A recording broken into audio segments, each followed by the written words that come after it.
एक दिन कैप्टन अजय अपनी फ्लाइट उड़ाने के लिए तैयार हो रहा था। जैसे ही उसका प्लेन 5000 फीट की ऊंचाई पर पहुंचा, उसने कॉकपिट के शीशे के बाहर एक अजीब नजारा देखा।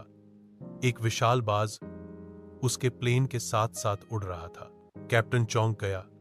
इतनी ऊंचाई पर कोई पक्षी इतनी देर तक उड़ कैसे सकता है? और हैरानी तब और बढ़ गई जब प्लेन जिधर मुड़ता, वो बाज उसके ठीक उल्टी दिशा में जाकर विंग के पास बैठ जाता, मानो वह हर मोड़ को पहले से जानता हो। कभी बाईं ओर, कभी दाईं ओर, कभी सीधा ऊपर। बाज हर बार उड़कर प्लेन की दिशा के विरोध में बैठ जाता और हर पल निगरानी करता, जैसे उसकी कोई जिम्मेदारी हो। यात्रियों को कुछ भी पता नहीं था, लेकिन कैप्टन का ध्यान अब उड़ान से ज्यादा उस बाज पर था। लैंडिंग के बाद कैप्टन ने अपने एक बुजुर्ग दोस्त एयरफोर्स ऑफिसर मिस्टर शर्मा से इस घटना का जिक्र किया। शर्मा जी मुस्कुराए और बोले, तुम्हें पता है अजय, बाज को प्रकृति का सबसे समझदार शिकारी माना जाता है।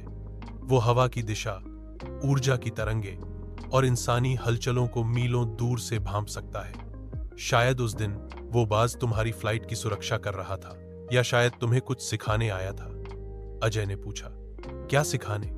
शर्मा जी बोले, बाज हमेशा अपने शिकार की उल्टी दिशा में उड़ता है ताकि वो उसकी कमजोरियों को समझ सके। ये सिखाता है कि जिंदगी में जब भी कोई चुनौती आए तो उसे सीधे टकराकर नहीं, उसकी कमजोरी को समझकर सामना करो। बाज हमें सिखाता है कि असली ताकत सिर्फ उड़ने में नहीं, बल्कि दिशा और समझदारी से उड़ने में होती है।